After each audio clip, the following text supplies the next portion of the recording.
మీ అందరికీ ఒక శుభవార్తను ప్రకటించడానికి వచ్చాం. ఏంటా శుభవార్త అంటే, భూమి మీద బ్రతుకుతున్నటువంటి మానవుడు 84 లక్షల జీవరాశుల కంటే గొప్పవాడుగా దేవుడు పుట్టించి, మనుషులందరికంటే జంతువులందరికంటే మానవుడిని గొప్పవాడిగా పుట్టించి, నీతిగా, నిజాయితీగా, పరిశుద్ధుడిగా, పాపము లేకుండా ఈ లోకానికి పంపించాడు.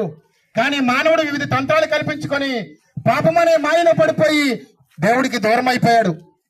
కనుక ప్రియులారా, మళ్ళీ దేవుడికి దూరం అయిపోయినటువంటి మానవుడు రోగాలతోనూ, వ్యాధులతోనూ, బాధలతోనూ, అనేకమైనటువంటి తెగుళ్లతోనూ బాధపడుతున్నటువంటి మానవుడు, ఈ పాపాలతో కొట్టుమిట్టాడుతున్నటువంటి మానవుడు మరణించిన తర్వాత దేవుడి దగ్గరికి వెళ్ళడానికి మనిషికి దేవునికి ఉన్నటువంటి మధ్యలో పాపం అనే ఒక అడ్డుగోడ ఉంది.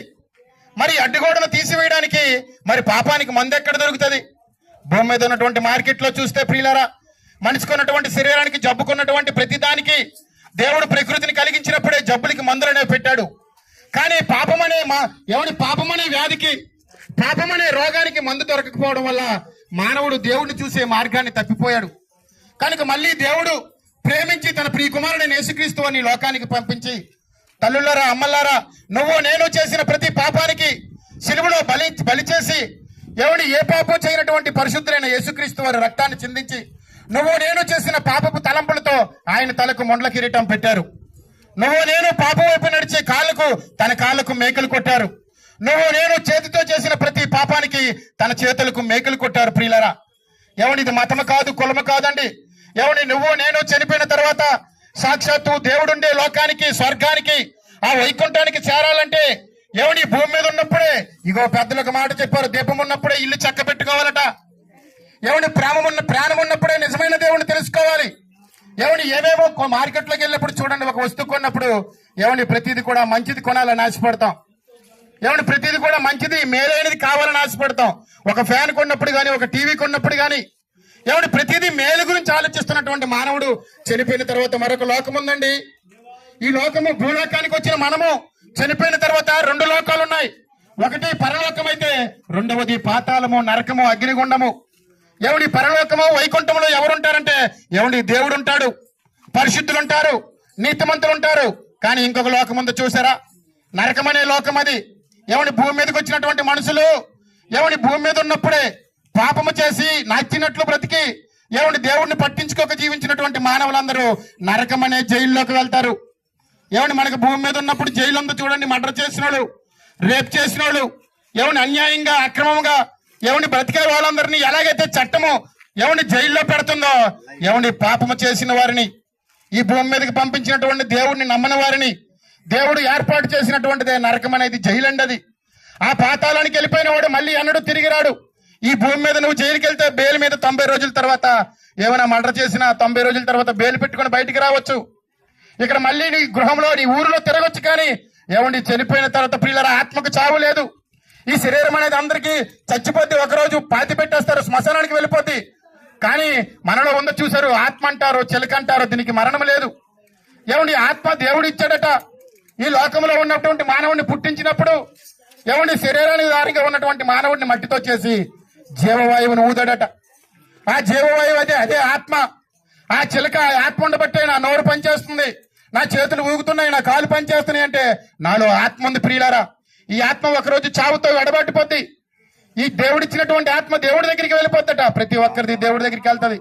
నువ్వు భూమి మీద చేసినటువంటి మంచి చెడ్డ కార్యాలు, మంచి అయితే మంచి, చెడ్డ అయితే చెడ్డ, ఈ క్రియలన్నీ కూడా దేవుడు ఒకరోజు లెక్క అడుగుతాడు.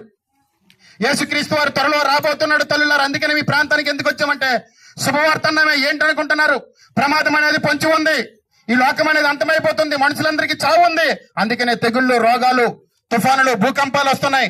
కనుక మీరేం చేయాలంటే, శుభవార్త అంటే భూమి మీద ఉన్నప్పుడే నిజమైన దేవుడిని నమ్ముకోవాలి. ఎందుకంటే ఆత్మ దేవుడి దగ్గరికి వెళ్ళాలంటే, ఈ ఆత్మ నిత్యము దేవుడుండే లోకంలో ఉండాలంటే ప్రియులారా, మనందరం కూడా దేవుడి దగ్గర మళ్ళీ లోకానికి వచ్చాం. మళ్ళీ దేవుడుండే లోకం వైకుంఠానికి వెళ్ళిపోతాం. ఇక్కడ 60, 70, 80 అధిక బలం ఉంటే 80 సంవత్సరాలు ఉంటాం. అయినను ప్రయాసం, దుఃఖం, షుగర్లు, బీపీలు, గుండెపోట్లు, ఎన్ని రకాల వ్యాధులు, తెగులు ఎందుకు వస్తున్నాయో తెలుసండి? మానవుడు చేసినటువంటి పాపము. ఇది మార్కెట్లో దీని ఊసే ఉండదు. రోజు రోజుకి పాపము ఎక్కువైపోతుంది, అక్రమం పెరిగిపోతుంది, దొంగతనాలు, వ్యభిచారాలు, చిన్న పిల్లలు పాడు చేసేస్తున్నారు. రోజు రోజుకి దేశంలో పాపం పెరుగుతుందా, పుణ్యం పెరుగుతుందా? ప్రియులరా, మీరే ఆలోచించండి. మీరే గ్రహించండి. ఏమండి మరి పాపము లేనివాడు ఎవరంటే ఇగో ఒక ఆయన ఉన్నాడు. ఆయన 2026 సంవత్సరాల క్రితం మనుషులందరూ చచ్చిన తర్వాత నరకానికి వెళ్ళిపోతారని రక్షించడానికి ఏ పాపమో చేయనటువంటి దేవుడు ఈ లోకానికి వచ్చాడు. అది చెప్పడానికే మీ ప్రాంతానికి వచ్చాం. ఆయన యేసుక్రీస్తు రమా. ఆయనలో ఏ పాపము లేదు, ఆయనలో ఏ దోషము లేదు. భూమి మీద ఉన్నారు ఏ భేదము లేదు. అందరము పాపం చేసాం, చెడిపోయాం, పాడైపోయాం. ఏమని సామాన్య రిక్ష తొక్కునే కార్మికుడు మొదలుకొని ఏమని శాస్త్రవేత్త వరకు కూడా అందరూ పాపులే. భూమి మీద ఉన్నటువంటి ప్రతి ఒక్కరు పాపులే. మరి పాపం పోవాలంటే ఎలాగా? దీనికి మందు ఎక్కడ దొరుకుతుంది? బీపీకి, షుగర్లకి, కొలెస్ట్రాల్కి, వీటన్నిటికీ మెడికల్ షాప్ లో మందు దొరికితే ప్రియులరా భయంకరమైనది పాపము. ఈ పాపమానికి మందు దొరకదు. అందుకనే యేసుక్రీస్తు వారు వచ్చారు, నువ్వు నేను చేసిన ప్రతి పాపానికి. కనుక ఆ యేసుక్రీస్తు వారిని నమ్ముకోండి. ఇక్కడ 3 నాళ్ళ ముచ్చటిది. ఈ 3 నాళ్ళ ముచ్చట అయిపోయిన తర్వాత ప్రియులారా మనము యుగ యుగాలుండే దేవుడుండే లోకానికి వెళ్తాం. ఇక్కడ యాత్రకు వచ్చామట. ఇదంతా ఒక యాత్ర ప్లేసు. ఎలాగైతే యాత్రకి వెళ్ళి భూమి మీద అటు ఇటు తిరిగి సొంత ఊరికి, సొంత గ్రామానికి వచ్చేస్తారో, ఈ భూమి మీదకి వచ్చినటువంటి ఈ భూమి మీదకి మనుషులందరూ కూడా యాత్రికులు, పరదేశులట. ఈ యాత్ర ముగించుకుని ఒకరోజు ప్రియులారా మన సొంతూరు అందరిది దేవుడుండే ఊరే సొంతూరు. కానీ అందరూ మనుషులట దారి తప్పిపోయారట. అందరూ కూడా బొత్తిగా ఏమని దారి తప్పిపోయి దేవుణ్ణి వెతికేవారు ఒకళ్ళు లేరట. దేవుణ్ణి వెతకండి. భూమి మీద ఏదో వెతుకుతున్నాం. కనుక ప్రియులారా ఆ యేసుక్రీస్తు వారు నువ్వు నేను చేసిన ప్రతి పాపాన్ని ఏమని తీసివేయడానికి వచ్చాడు. ఆయన నమ్ముకుంటే మీకు స్వర్గం ఉంది, వైకుంఠం ఉంది. కనుక మీ అందరూ ఆలోచించండి, గ్రహించండి. ఎంతవరకు విన్నందుకు మీ అందరికీ ధన్యవాదాలు తెలియజేసుకుంటూ ఈ నా మాటలు ముగిస్తున్నాను. దేవుడు మన దేవుడు, దేవుడు యేసే దేవుడు.